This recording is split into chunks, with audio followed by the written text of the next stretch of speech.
Hi guys, it's Allie with Chaos Monkey, and I am doing a current projects video for whips and finishes and current projects, maybe future projects. And so I am going to just kind of go through section by section. There might be some editing in this because once again I'm having some camera issues with the memory issues. So if it ends up being a little choppy, I'll try to avoid that in editing. So we are in April, and it is a crazy time with the whole COVID thing, so I hope everybody is doing well and is safe, and anyone who's, dealing with the repercussions of it, I hope you are healing or dealing as well as you can. I know we're all in a very weird time right now, but I did want to kind of address that because that is a major issue for all of us right now, me included. Being quarantined in your home and having to deal with food shortages and toilet paper shortages and all of that stuff, plus just the overall stress of losing jobs. And me, I haven't been able to work since 2015, and not outside the home. I mean, I still work, I still do commission work, I still do this, I do that, but I haven't actually attempted to get a job due to my illness until I felt like I was recovered enough to get a job again. And I'm finally to that point where I'm about 90%, so I started applying for jobs, but I'm not currently working out of the home. And my boyfriend actually got furloughed and laid off, and he has the primary income at the moment. And so yeah, I can understand the stress. I can understand the financial stress, the whole deal. So, and unemployment does not cover. I'm grateful we have it, but unemployment does not cover all the bills. You know what I mean? So, it's another reason, I guess, to start a whole bunch of side hustles for some regular income. Because when things like this happen, it would definitely be a nice, less stressful situation. But unfortunately, I do not have a very lucrative side hustle. I basically share all of this on the YouTubes because I just want to share what I'm doing and do giveaways and be part of a community, and it's not really to make a lot of money at this point. So, but anyway, I can understand the struggle, and I know we're all going through a lot. So I just kind of want to do that little intro that I'm thinking about you guys and praying for everybody, and we'll get through this together. So anyway, first project completed, because I'm a little behind on my finishes, is my socks for February. Now, I wanted to do like a February theme, because if you guys don't remember, which you probably don't, was I'm using up all my old stash, and I'm trying to use yarn that I've had in stash for a long time. And I had this yarn in stash for a long time. This is Opal in Love Story. I don't have the tag handy, but it's a very old opal. And let me see if I can maybe show you guys what it looks like. Hold on.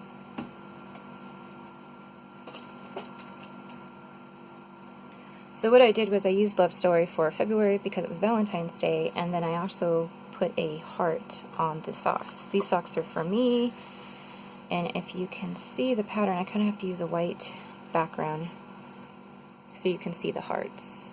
So I was kind of debating on whether to do the hearts or not because it is such a busy yarn that I knew you would have a hard time seeing the hearts. So hopefully you can see them, but I decided to do it anyway. So there you go. So it's just basically 2 at a time. I did them 2 at a time. Judy's Magic cast on for the toe. Worked my way up to about 30. I do a pointed toe because I have pointy feet. There are other toes that you can do for rounded toes and everything else. And then I just did the heart pattern. I think it was a free pattern I found somewhere, to quite be honest. I'll try to link everything below if you are interested in the heart pattern. I think it was off Ravelry.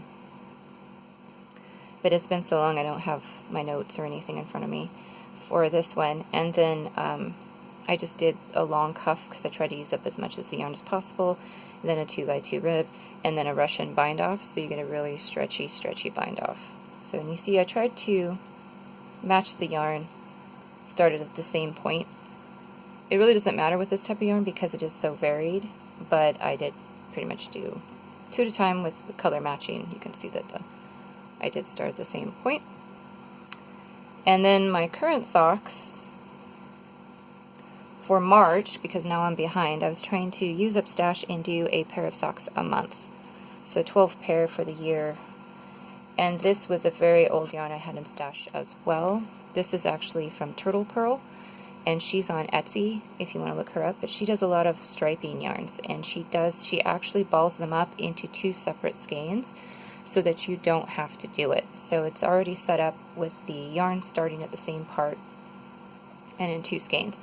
So you can just do 2 at a time really easily.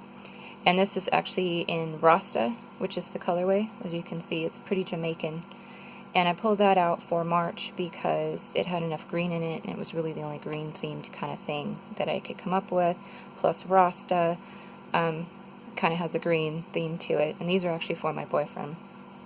So I'm doing them the way I always do them for him. Excuse the cat here. With a 1x1 rib on the bottom, and with a reverse, well, what would you call that? I would just say a pearl heel for extra cushion. And then I'm doing a 2x2 rib on the front, and then not on the back of the socks, so that they have a little stretch, but they're still pretty grabby.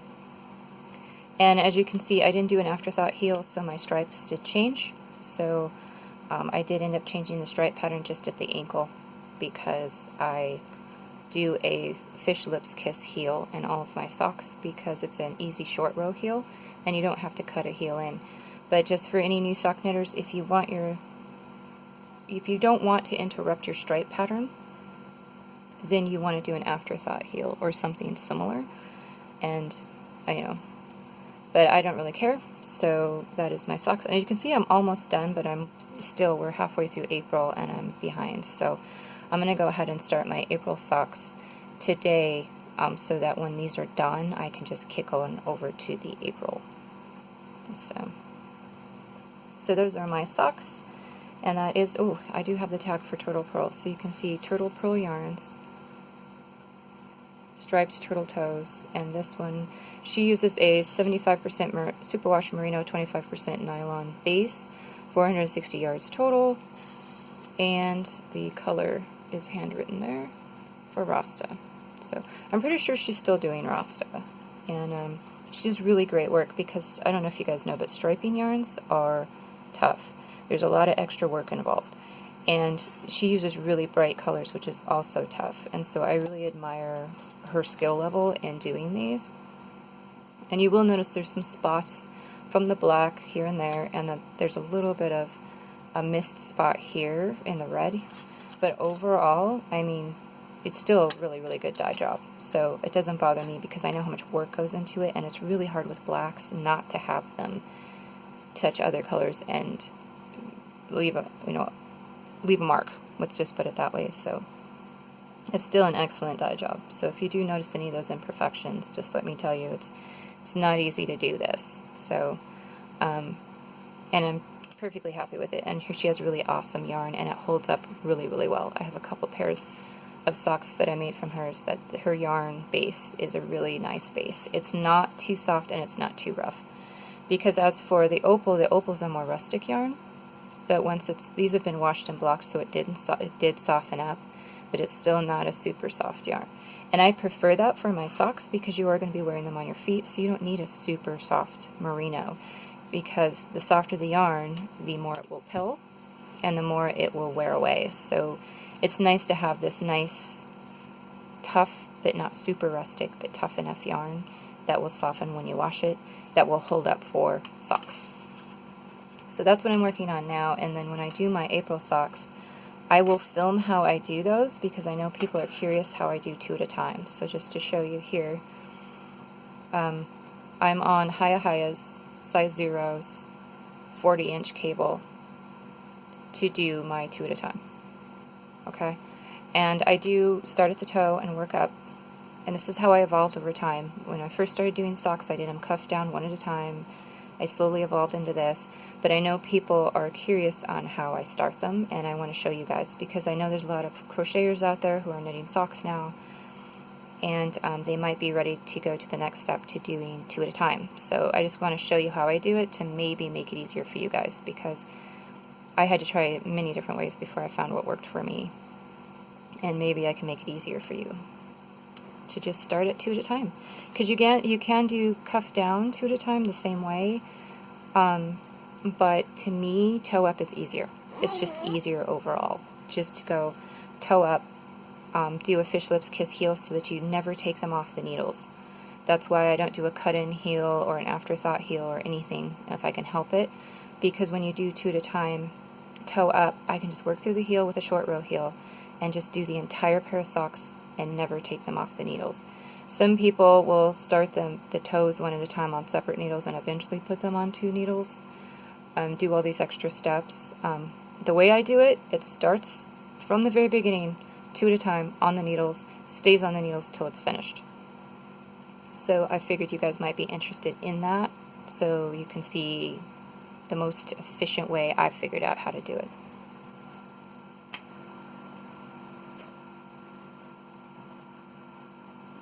Alright, my second finishes was, I think, just basically some squares, and I can't remember. I know I finished one pinwheel square since I last showed you guys, but I can't remember. Oops. Sorry, my part of my tripod broke, so that might happen. So here are my pinwheel squares. I do believe I finished this one the last time, but if I showed it to you already, I apologize. But this is, for everybody who doesn't know, this is the Pinwheel Square scrap blanket by Nina Phillips, and I will link all the information down below so that you guys can find the pattern. And you use sock yarn scraps, and you work it in a square as you work, so you don't have to attach these separately. So you make a big square, and then you have to attach your big squares together, which I prefer, and you can use smaller scraps if you need to. You know, for instance, you can just do one square or just one triangle in whatever scraps you have. You don't have to measure out a certain size for a square in each color. So that's why I do this scrap yarn blanket, because it's more versatile. And you basically just work it all the way around, and then at the end you have to sew these two together. So usually I do a 3 needle bind off to attach them together at the end. And it's a good pattern, and it's fun to make, and they're quick and easy. You're just basically doing short rows of German short rows to get the shaping, and once you get down how to do part 1 and part 2 of the square, you just repeat that all the way around. So, but these are all of my squares. I won't go through every single one, but you can see, just to kind of flip through for some people who may not have seen them, for new subscribers. I have them folded in half just because it's easier. But it's just, some of them are kind of planned out, some of them are just completely random in the squares, and then I wash and block them as I go, so that way when I am finished I can just start attaching them. And I am honestly not sure how many squares I'm going to do for a blanket. I might just put one blanket together and just keep making them, and do a second blanket, do a third blanket, because I have a lot of sock scraps and fingering weight scraps. So I have a log cabin for my worsted weight wool scraps. I just finished a blanket in my acrylic scraps, which I will show you guys, and then these are for my sock weight scraps. So it's always nice to have like blankets in rotation to get all your scraps used up, and that's all this is.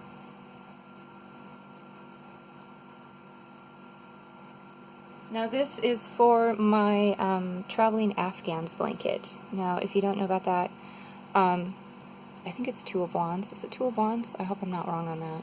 I think Two of Wands is doing the Traveling Afghan project. And there's a knit version and a crocheted version. I'm doing the crochet version, because in case you guys didn't know, I knit and crochet. So I can do whatever I want. I do whatever I want. So I am on the 7th square. I think we are on 8th square right now, which I think the 8th square for the crocheted version was just a traditional granny. And I just didn't get around to doing it yet. So, but I am using 4 colors. So, this is just an I Love This Yarn from Hobby Lobby. And I think this is Sage for the green, Linen for the cream, light blue for the blue, and I believe, I can't remember the name of this one, but I think it's a rose color. If I can remember any of that, because I don't have the ball bands in front of me. But this was like a basket weave. This one was really fun. This was like a big flowery pattern. It was really fun to make up. This one was a lot of fun, except I had to go down a needle size. I started it was too big. I had to go down, a hook size. You will notice I interchange hooks and needles quite often, and that's because I do both. But anyway, I had to go down a hook size because it was coming out really big, based using the same hook I'd used. I think I was using a J, and it came out way too big on a J. I think I had to go down to an I maybe. And then this is the number 7, I believe, so I think this was number 6. But anyway, I'll link her site down below so you can check out if you want to participate. It's basically she had designers from all over the world contribute a square. And so, you know, each month you're making a square from a different designer. And so this one's more like a pebble pattern. This one was really simple too. It was just a single crochet, double crochet alternate. So that one was pretty mindless. This one was okay. I didn't quite like how it came out, only because of the style of it. It's a little thinner. It's pretty thin compared to the other squares, as you can see. So that's one of the problems with doing these types of blankets is you'll have very, very big squishy squares, and then you'll have very thin, kind of tight squares. And trying to put those together is sometimes a little tricky because the tension changes and the gauge changes the size, even though you try to match them up. This one was a Tulip Square, which I really liked. This one was pretty fun to do. And then this one I did not like. This one was a heart. And the only reason I didn't like it is because I kept messing it up. So you can see here I did something wrong. And I did it per the instructions, but mine got really narrow. And I had to rip it out a couple times to use a different hook size. I wasn't getting the right gauge. And then I screwed up here. So I don't think I'll be keeping the heart square because I'm going to end up having to rip it back anyway to correct this issue, and I kind of don't like it because it's another one of those really thin squares. So, I don't know, maybe I'll rip it back and just redo it and make sure I go wider because this tends to pull in, so I'll go a few stitches wider to get so it doesn't go this way as much. But again, I just have a hard time with this. It's very simple. It's just single crochets and then you do a triple crochet, like front post and back post to get this to stick up. But I don't know, man, I was just having problems with it. So this is not my favorite square. Nothing against the designer, it's just not working with me. So I'm probably going to end up ripping it out. But like I said, I tried like 3 times actually on that one before I got that, and then I still messed it up. I don't know. Sometimes you just don't get along with certain patterns sometimes. So yeah, so that's where I am in the traveling Afghan. I'm pretty much caught up. There's just the granny square that was just released, and I really like this one a lot. It's nice and squishy, and it's fun to do because of the shaping. So this one is my favorite one so far. And then the rest are just very simple, very basic. This one gave me a hard time because I kept messing it up. Don't ask me why. I always got off a stitch and it would ruin the pattern, but I got that one finished. So this one's kind of like my second favorite. And that one's probably my third favorite. So far. So it's just nice to try different things and see what works for you. And if you don't like some squares, you can always rip them out and repeat like another square that you like and just mix and match for your blanket, which I might do for this one because I am just not getting along with this heart square. It looks really great when other people do it, but I'm not doing so well on that. So that's my traveling Afghan.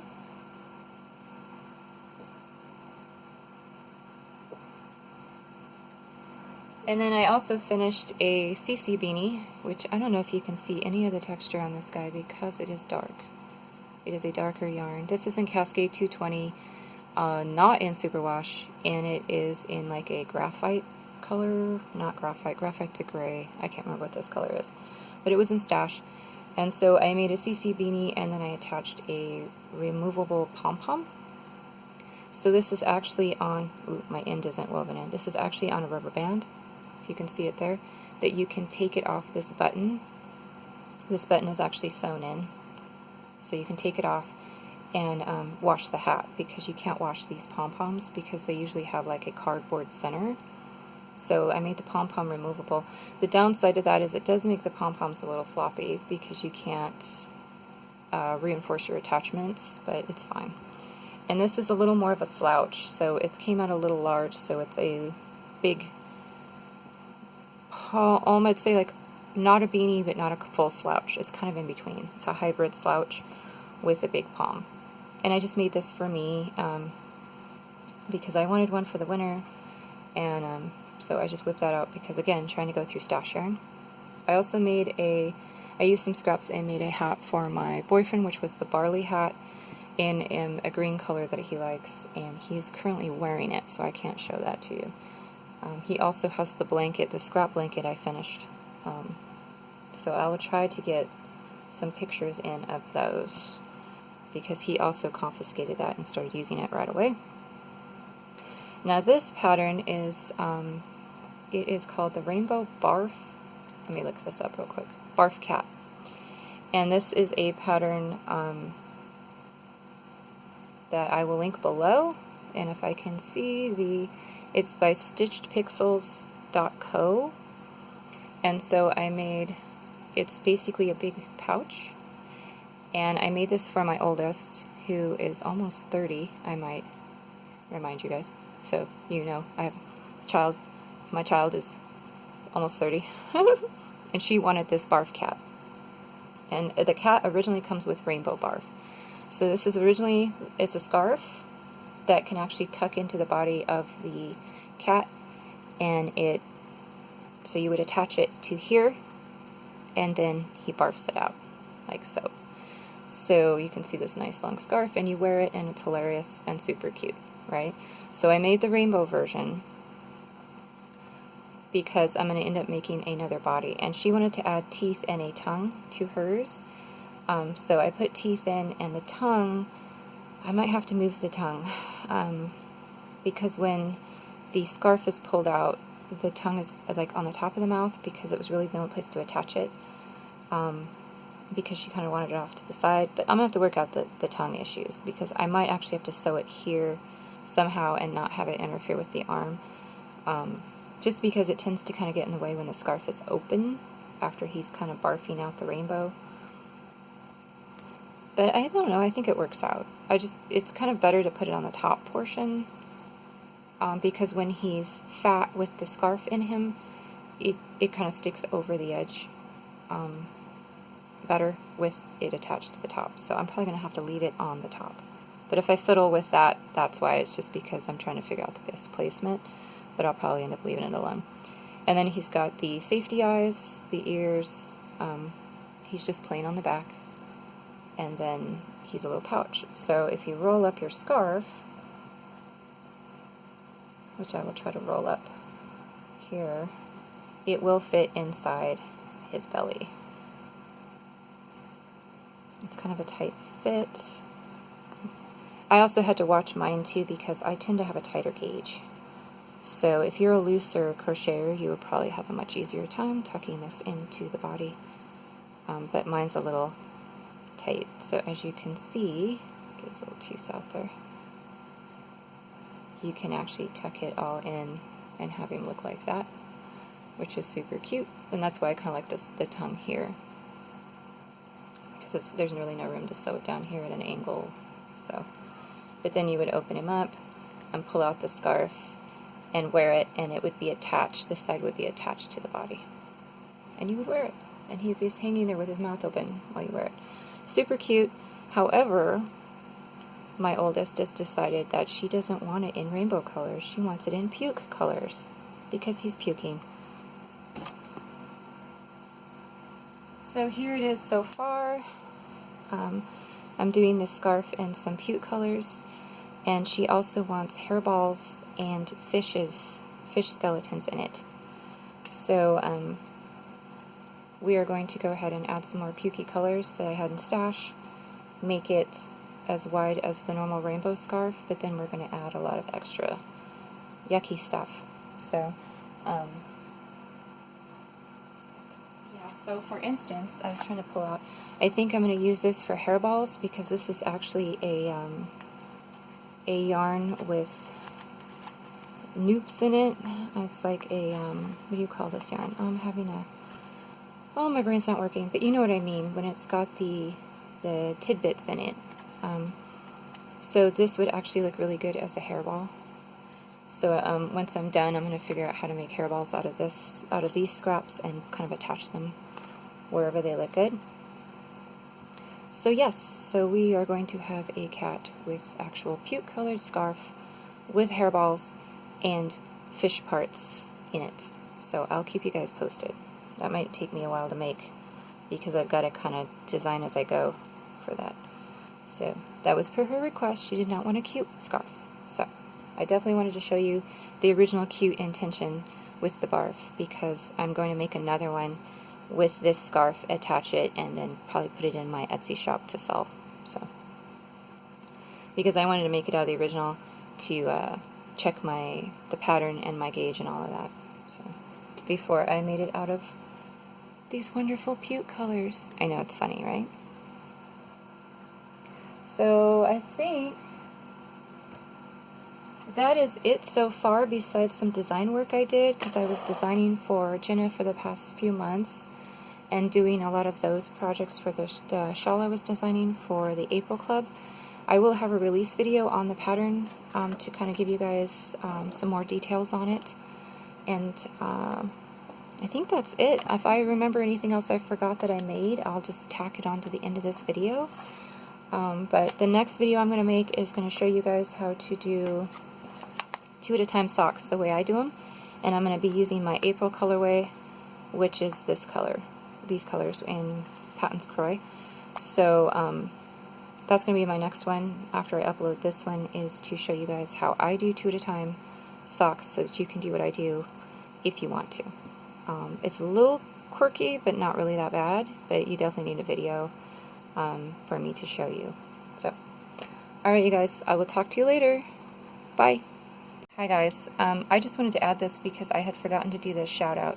So this is a bracelet that you probably saw me wearing, and I've been wearing it every day, and this is a washer that is basically stamped. So mine says 2020, has a little cross, and it says shine, because that's my word of the year. So if you are one of the people who picked a word for the year to kind of keep you motivated or keep you on track for something,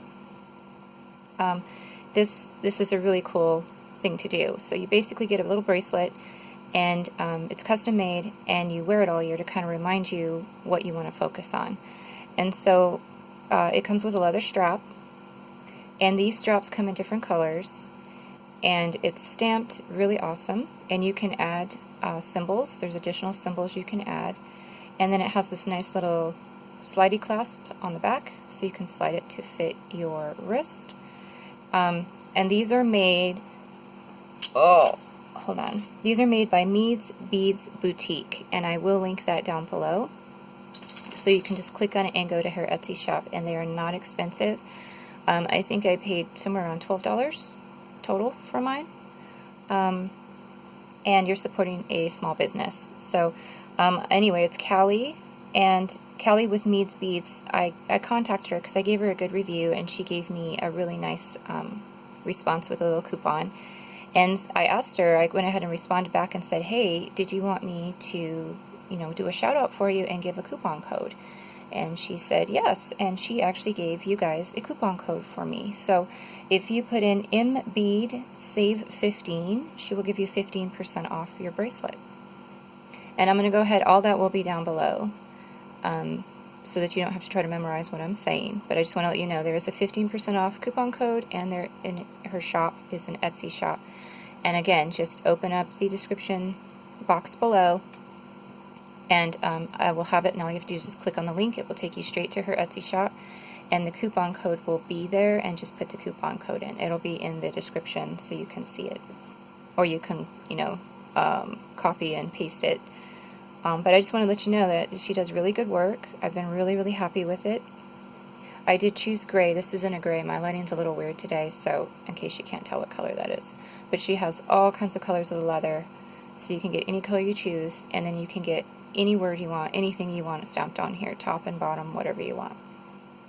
Some people even do something on the back. And she can do whatever you want. You can do it completely custom. So I just want to tell you, and because I have been wearing it, and as you can see, it's really adjustable. Just keep in mind I have very large hands and very small wrists. So when I tighten it up, I kind of just tuck the cords under because I have some extra cord, but I can't remove any of that extra cord because if I did, I wouldn't be able to get it off my hand because I have large hands. See? So it will probably look much better on you if you have a bigger wrist because you won't have as much of the ends sticking out as I do. But that's just because I have big hands.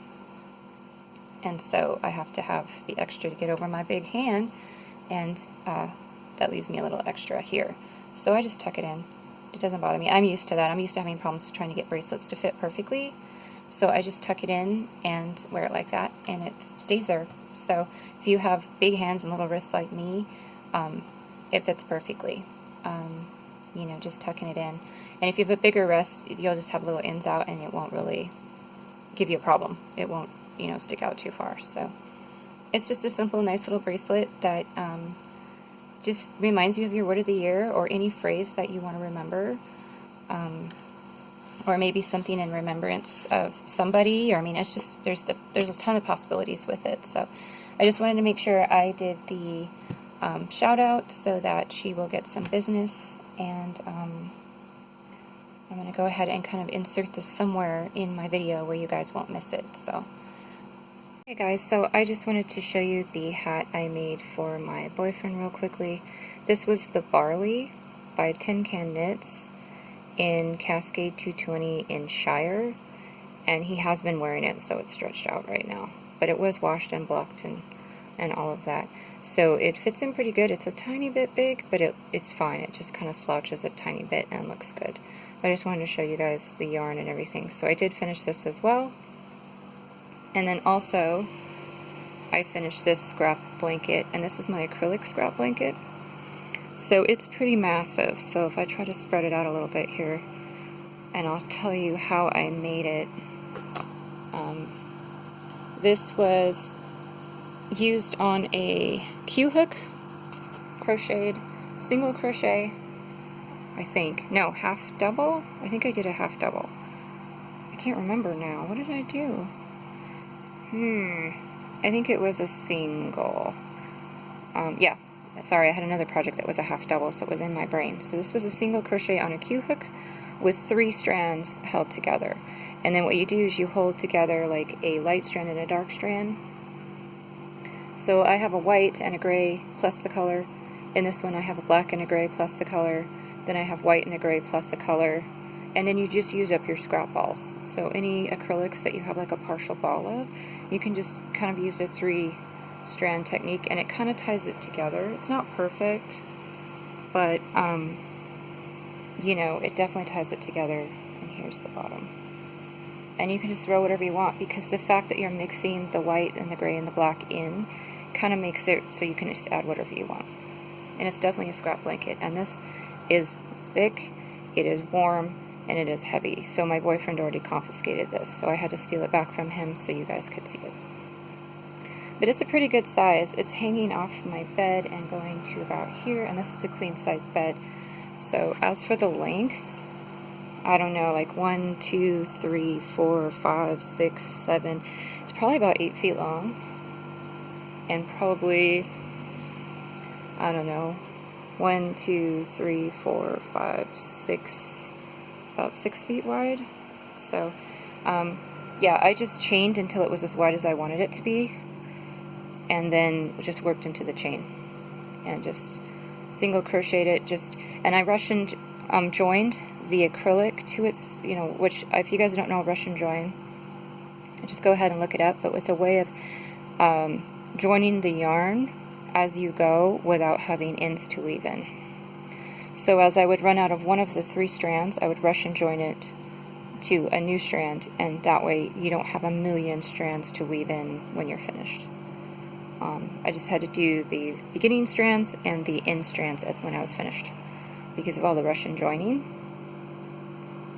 And so just let you know if you have a ton of acrylic scraps and don't quite know what to do, and this blanket is really nice and warm.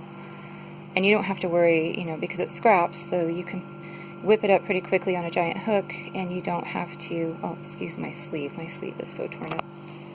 Ugh. And you don't have to worry about it being damaged when people use it and all of that, because it's just a scrap blanket. It's made to be used. So so I just wanted to show you that. I finished that. Geez, I think I'm working on like 2 or 3 blankets at a time. And so I'm going to go ahead and put this video in there so you can at least see the scrap blanket.